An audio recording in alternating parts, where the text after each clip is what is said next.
Hi guys, and welcome to today's video.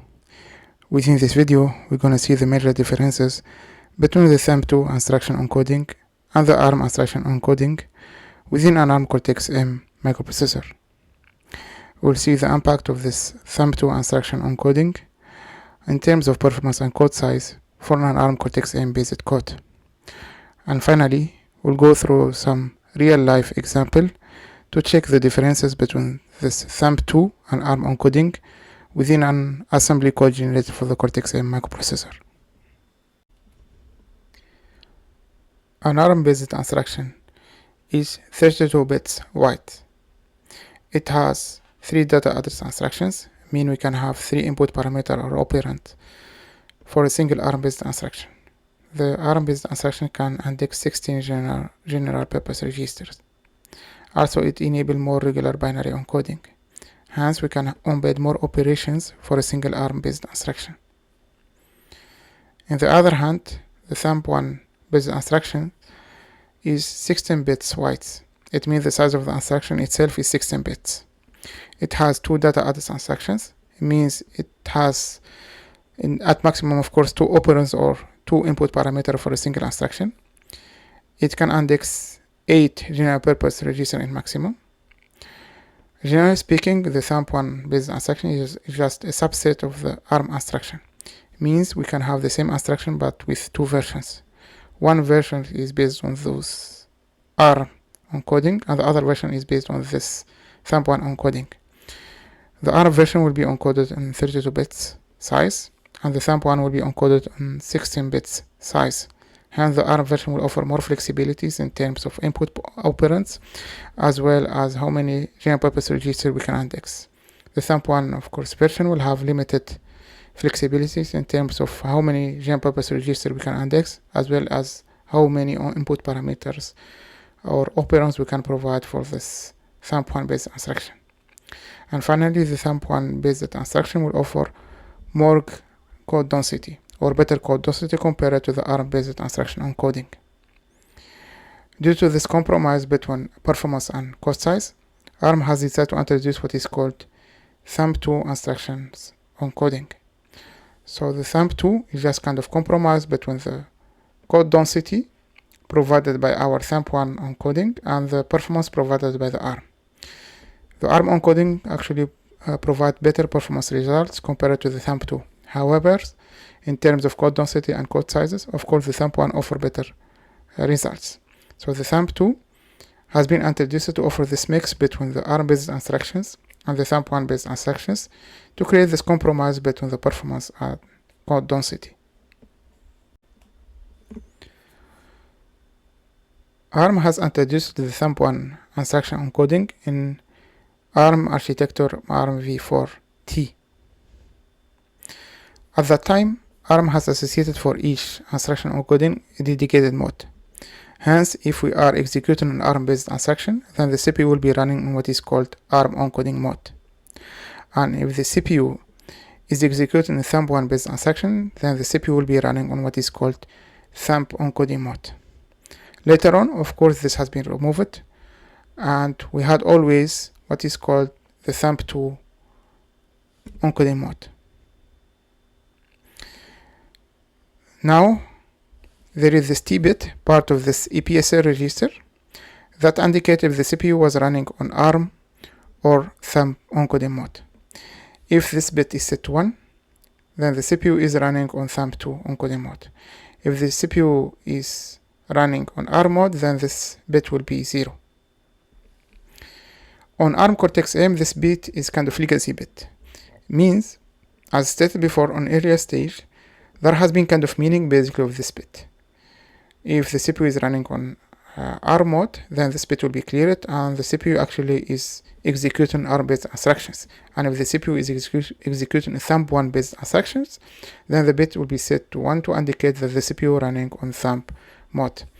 But this has been removed on ARM Cortex-M, and there were no need actually to have this Thumb-1 instruction encoding. And this has been replaced by this Thumb-2, which is a mix between 32 bits and 16 bits. In reality, the CPU will be always actually running on Thumb-2.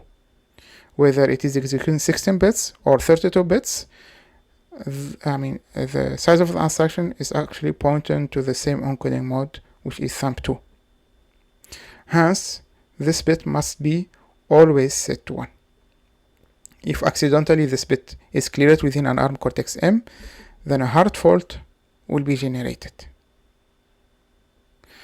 So, just to make things clear, the effect of this bit, whether it is set to 1 or 0, had an impact back then on earlier ARM-based architectures when they have introduced the Thumb-1 instruction-based encoding.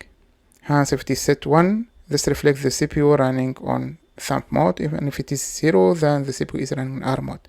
Thumb mode means the CPU is executing 16-bit instructions, and ARM mode means the CPU is executing 32-bit instructions.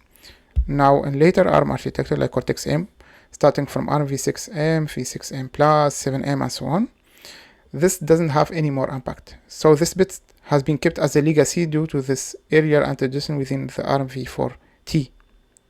The CPU, let's say, or the mode within an ARM Cortex-M will be always Thumb-2 mode. Hence, this bit will be set all the time to 1. Nevertheless, if accidentally you have cleared this bit, which is possible by the way in ARM Cortex-M, it means you are forcing the CPU to go to ARM mode, which is no more supported in ARM Cortex-M microprocessor. Hence, the CPU will fire right away a hard fault.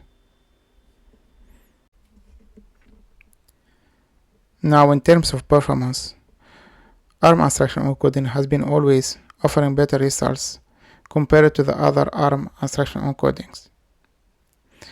All the instructions within the ARM instruction encoding mode are 32-bit instructions. Hence, we can index the 16 general purpose registers supported by our ARM Cortex-M microprocessor. We can support 3 data address instructions, meaning we can have 3 input parameter operand for a single 32-bit instruction. And we can embed more operation for a single 32-bit instruction compared to the other ARM instruction encoding modes. Hence, ARM instruction encoding mode has been always offering those better results compared to the other modes. Nevertheless, the drawback of this encoding mode is code size. As stated before, all the instructions are 32 bits, hence the memory footprint for our program will be bigger, of course, compared to the other encoding modes, and this is not suitable for microcontroller-based platforms. To tackle this point, ARM has introduced what is called the Thumb-1 instruction encoding mode. This pin has introduced within the ARM v4T architecture. All the instructions within the Thumb-1 instruction encoding mode are 16 bits. Although our code size now is smaller compared to the ARM mode, but it is slower in terms of performance. We cannot index all the general purpose registers. We can index only 8 general purpose registers. We can offer embed 2 input parameter operand for our single instruction, and hence we cannot, let's say, embed a lot of operations within a single 16-bit instruction. To tackle also this point, ARM has introduced what is called the Thumb-2 instruction encoding mode. This one is sitting in between the ARM and Thumb-1 encoding mode. Thumb-2 is a mix between 16 bits and 32-bit instructions.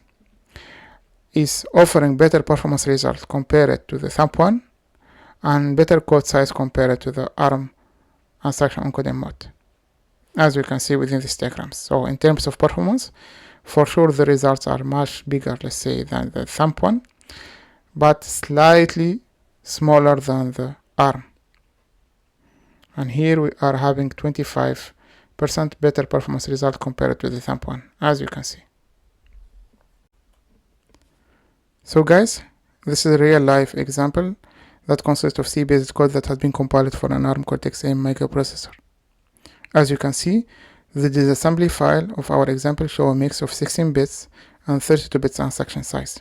So this is matching exactly the definition of the Thumb-2 instruction encoding mode.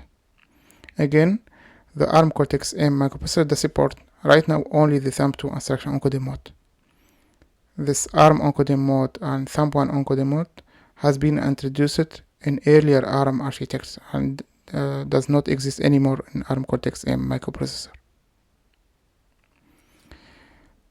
As you can see, so for 32-bit instruction, we will have 4 bytes allocated for our instruction. For 16 bits instruction, we'll have only 2 bytes allocated for this instruction.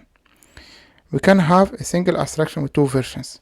Mean we can have a 32 bits version for our, let's say, store instruction, and we can have 16 bits version for our store instruction as well. Now this is the 32 bits version of our store instruction, and here we have this .w to indicate this is a word-based instruction or 32 bits. Within the same example, we can see that we have another version of the store instruction that is encoded in 2 bytes, as you can see here.